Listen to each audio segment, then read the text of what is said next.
What veggie will tease you, please you, appease you? Peas do. If you want some seeds, then please do. We'll see you. GG, grow along. And we're going to demonstrate one method of pea growing, which is direct sowing of peas into a trench, which is the old-fashioned method of sowing peas. They were mostly sown direct, either in the spring or in the late autumn, early winter to overwinter. It's just showing the cultivation technique, the depth, the tools you might need to use for getting peas to grow. So we'll fast forward this bit.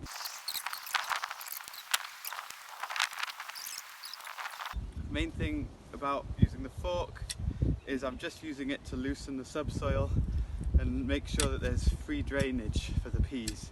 If they're on a heavy compacted soil, they're not going to germinate very well. So I'm not really digging this soil because it's been pre-dug. I'm digging it a little bit to ensure that the roots don't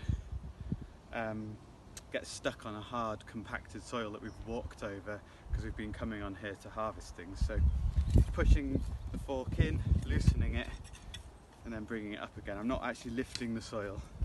So that's one technique. You can only do that if you've pre-cultivated the soil. So I've made sure that there's free drainage for the peas. I've only cultivated a strip that's about 1 step wide, 3 foot wide. And then, in terms of sowing the peas, where's my other tool? Here it is. You can use a spade, you can use a fork. This is the tool I like to use. It's a little mini digging tool like this. And I'm just going to make a trench basically, like this. I've sown peas here, so you need to make sure that where you sow your peas, imagine they're going to get up this tall, check the height that they're going to get. You've got to make sure you have space to walk in between. So that's my space to walk in between the rows of peas. So this row needs to come in here, like this.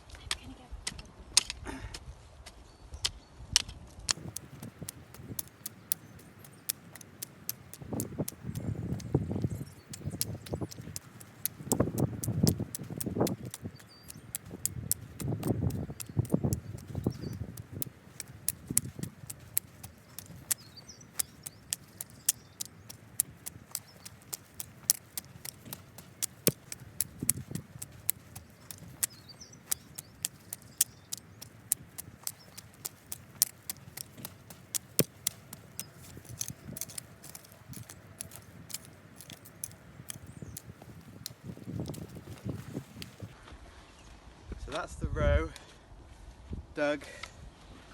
It's about 4 to 6 inches deep. It's important that you get it quite deep. You'll see why. When you've dug it, you need to check that there's no heavy lumps. If there's a heavy lump of soil, try and break them up or take them out of the row, because we're creating a seed bed. We want nice loose soil for the peas to sit on in the row. Again, this is stuff that you won't get on a heavy clay soil. You need to have a pre-cultivated loam, sandy loam, a decent soil. If it's not like that, you'll have to add a load of manure, grow something else for a year, wait for it to break down, or make your own compost, incorporate it a month before doing this, and then you've got a nice bed. So basically I've created a loose soil at the bottom of a trench that's about 4 to 6 inches wide, the width of a spade roughly, and I'm just checking with my hand that there's no heavy lumps, heavy stones at the bottom of this trench that's about 6 inches deep. And I can use my hand to do some of the digging as well. And that's it. And then we're ready to sow the peas. And we've got peas that we've saved here from previous years. Make sure I'm in the video shot. This is a mix of 2 types that grow to about the same size, hence why they've got mixed together. called Rondo and Ambassador, and all we're going to do is throw them in the trench like this. And the spacing that we're looking for is about an inch between a pea. We're doing extra dense sowing because we're going to lose a few to the birds, to the mice, to the weather. Maybe some of them are poor germination. Maybe the slugs will have a few. Maybe the voles, maybe the rats. And that's it. That's them sown, done.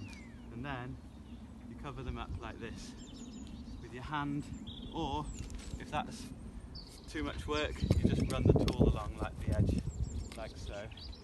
Make sure that all the peas are covered with about 2 inches of soil. If they're good peas, they'll come up with a bit of rain in March. Within 2 weeks you should start seeing them. If some of the lumps are heavy that are on top, try and break them down, because that's going to make more effort for the peas to come through. Notice that as I put the soil on top, I've still left them in the bottom of a dip. So as I say, it was 6 inches deep. I put 2 inches on top, so there should be still at least a 2-inch drop, if not 3-inch drop, between the edges of the mound, so that if I need to water, I can fill this with water and get the water to where the peas need to be. Later on, when the peas get up to this height or this height, I'm going to put more of this soil around them to deal with the weeds that are going to come up in between the peas themselves.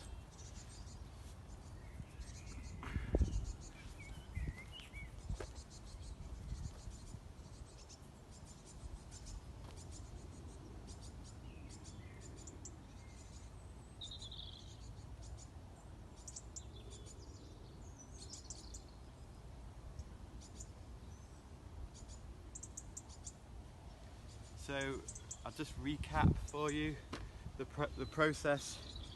Clear the bed of weeds, fork it over, loosen, make sure you've got drainage, dig a trench 6 inches roughly deep, about a spade width wide.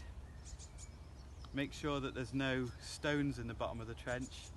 Throw the peas in, then make sure there's about a seed every inch with a bandwidth of about 4 inches wide.